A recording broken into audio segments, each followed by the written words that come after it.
दोस्तों, जब भगवान के दरबार में किसी नेक आत्मा की पुकार सच्चे मन से पहुंचती है तो सृष्टि की सारी शक्तियां उसकी सहायता के लिए जुट जाती हैं।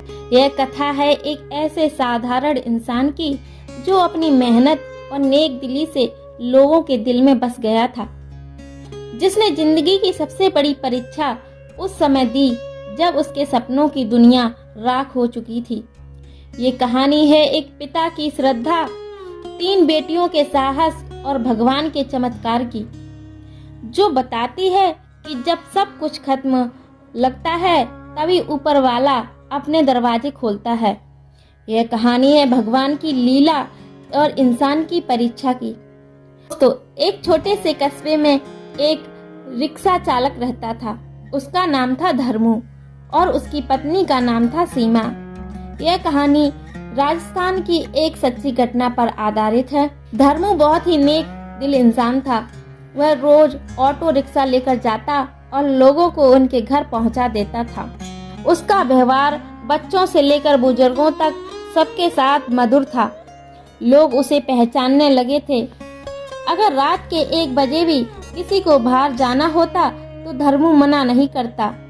उसकी अच्छाई का ये आलम था कि रात के समय भी महिलाएं निसंकोच होकर उसके ऑटो में बैठ जाया करती थी। धर्मू की 3 बेटियां थीं, आरती, पूजा और नैना। आरती बड़ी थी और 12वीं तक पढ़ चुकी थी। धर्मू ने उसकी शादी एक अच्छे परिवार में तय कर दी थी। उसने दिन रात मेहनत करके गहने, कपड़े, राशन सब जुटा लिया था। शादी के बस कुछ ही दिन बचे थे। एक दिन वह मंदिर में पूजा करने गया और भगवान से बोला, हे प्रभु, आपकी कृपा से सब कुछ ठीक चल रहा है, बस मेरी बेटी की शादी अच्छे से हो जाए। घर लौटकर आरती से बोला, बेटी, देने के लिए ज्यादा तो नहीं है, लेकिन जो कुछ बन पड़ा तेरे लिए। तू अपने ससुराल में बड़ों का सम्मान करना, उनकी सेवा करना। तेरी माँ और मैंने तुझे अच्छी शिक्षा दी है, सिलाई भी सिखा दी है। वहाँ यदि मौका मिले तो काम करना, वरना मत करना। घर में खुशी का माहौल था, लेकिन किसे पता था कि नियति कोई और खेल खेल रही है। शादी के 3 दिन पहले रात को घर में भीषण आग लग गई। सब सो रहे थे। पूजा पानी पीने उठी तो देखा चारों ओर धुआं ही धुआं था। उसने सबको जगाया। बालकनी से किसी तरह सब निकले। सबकी जान तो बच गई, लेकिन घर और सारा सामान जलकर राख हो गया।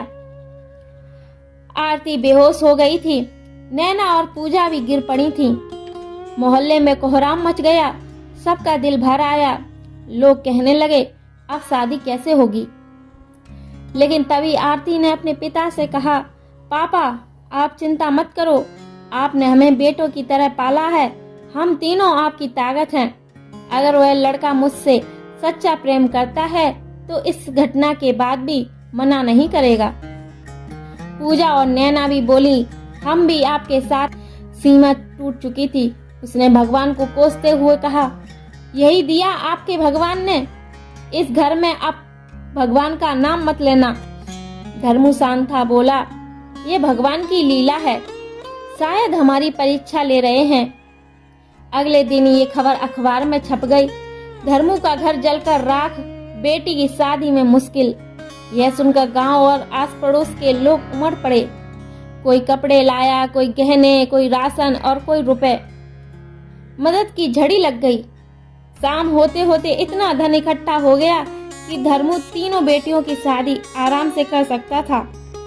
लोगों ने कहा, जो भगवान का होता है उसके लिए भगवान खुद रास्ता खोलता है। धर्मू ने मंदिर में जाकर बड़ी धूमधाम से आरती की शादी की। सीमा ने भगवान से क्षमा मांगी और बोली, मुझे माफ कर दो प्रभु, गुस्से में आपको बहुत कुछ कह गई। 3 बेटियां मुस्कुरा रही थीं। घर में फिर से रौनक लौट आई थी। यह थी कहानी धर्मू की श्रद्धा और भगवान के चमत्कार की। यह कथा हमें सिखाती है कि ईश्वर अपने भक्त की परीक्षा अवश्य लेते हैं, परंतु अंत में उसकी सहायता जरूर करते हैं। जब इरादे नेक हो और मन सच्चा हो तो ईश्वर स्वयं आगे आकर जीवन को संवारते हैं। ईश्वर जब देता है तो सोच से परे देता है। जिस घर में राख उड़ी थी उसी घर में फिर से शहनाइयां गूंजी। यह सिर्फ धर्मों की नहीं, हर उस पिता की जीत थी जो अपनी बेटियों को बेटों से कम नहीं समझते। और ये साबित हो गया कि ईश्वर देर करता है पर अंधेर नहीं करता।